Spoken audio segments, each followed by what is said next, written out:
Hello बच्चों, आज आपका फिर से स्वागत है मेरे यूट्यूब चैनल में। आज हम फिर से कक्षा 6 का पाठ 3 पढ़ेंगे, उचित आहार स्वस्थ जीवन का आधार।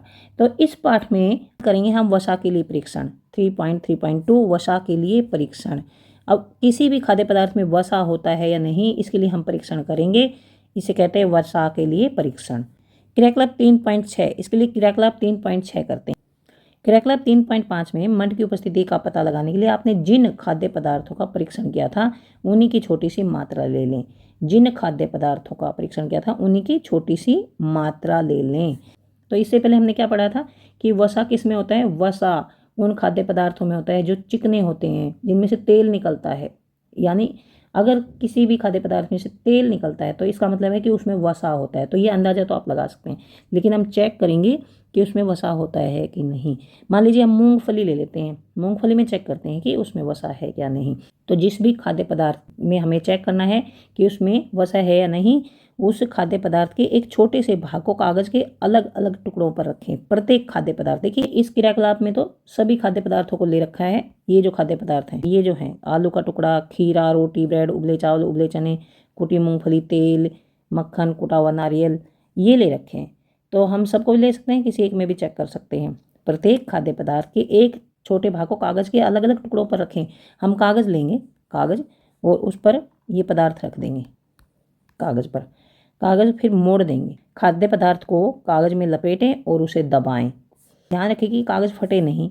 यदि खाद्य पदार्थ में कुछ पानी है तो कागज को सूखने दें। खाद्य पदार्थ लेंगे और उस कागज में लपेट देंगे, फिर उसको थोड़ा सा ऊपर से कूट देंगे। पहले हम एक कागज लेंगे, कागज के ऊपर ये खाद्य पदार्थ रख देंगे और फिर कागज को मोड़ देंगे।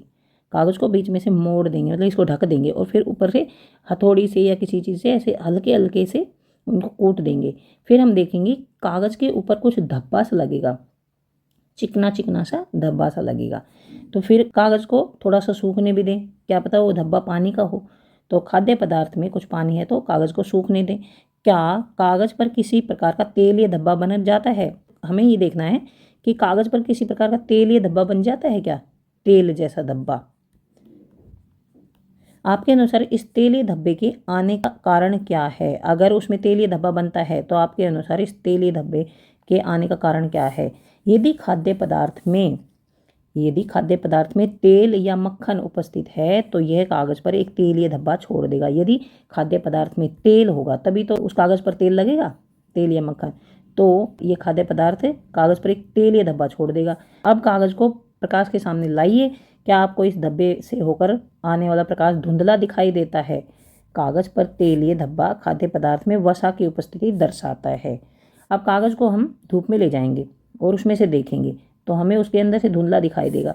तो ये जो कागज का तेलीय धब्बा है ना, ये खाद्य पदार्थ में वसा की उपस्थिति दर्शाता है। इसका मतलब है कि खाद्य पदार्थ में वसा है। अगर कागज चिकना हो जाता है तो इसका मतलब है कि खाद्य पदार्थ में वसा उपस्थित है। ये नोट करना है। वसा की उपस्थिति कैसे करेंगे? कि कागज चिकना हो जाता है, कागज पर एक चिकना धब्बा बन जाता है। क्योंकि अगर पानी का धब्बा होता तो वो धूप में सूख जाता, लेकिन तेलीय धब्बा इतनी जल्दी नहीं सूखेगा और यह दर्शाता है कि उस खाद्य पदार्थ में वसा है। इनमें से किन पदार्थों में वसा होती है, ये सब आपको चेक करना है। ये सब आप खुद करके देख सकते हैं, ये बिल्कुल आसान है। ये सब आप खुद करके देख सकते हैं, इसमें किसी भी अलग विलेन की जरूरत नहीं होगी। इनमें से किन पदार्थों में वसा होती है? अपने अवलोकनों को तालिका 3.3 में लिखें।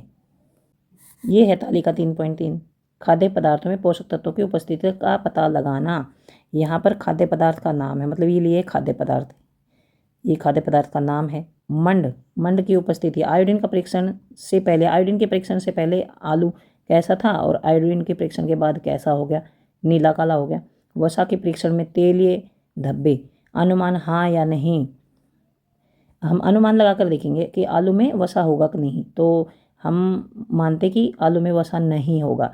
तो अवलोकन में क्या आया? अवलोकन में भी नहीं आया, क्योंकि उस पर कोई तेलीय धब्बा नहीं बना। अब हम प्रोटीन का परीक्षण करेंगे। प्रोटीन परीक्षण में खाद्य पदार्थ का रंग, प्रोटीन परीक्षण से पहले क्या था और प्रोटीन परीक्षण के बाद क्या होगा। तो यहाँ पर फिर मंड की उपस्थिति है या नहीं, अगर है तो हाँ लिख देंगे, नहीं है तो नहीं लिख देंगे। और ऐसे ही प्रोटीन में भी हाँ है तो हाँ लिख देंगे, नहीं तो नहीं लिख देंगे। अब है 3.3.3 प्रोटीन के लिए परीक्षण। इससे पहले हमने वसा के लिए परीक्षण किया है, मंड के लिए परीक्षण किया है। अब हम प्रोटीन के लिए परीक्षण करेंगे 3.3.3 में। क्रियाकलाप 3.7 करके देखते हैं और हम सीखते हैं कि प्रोटीन का परीक्षण कैसे किया जाता है।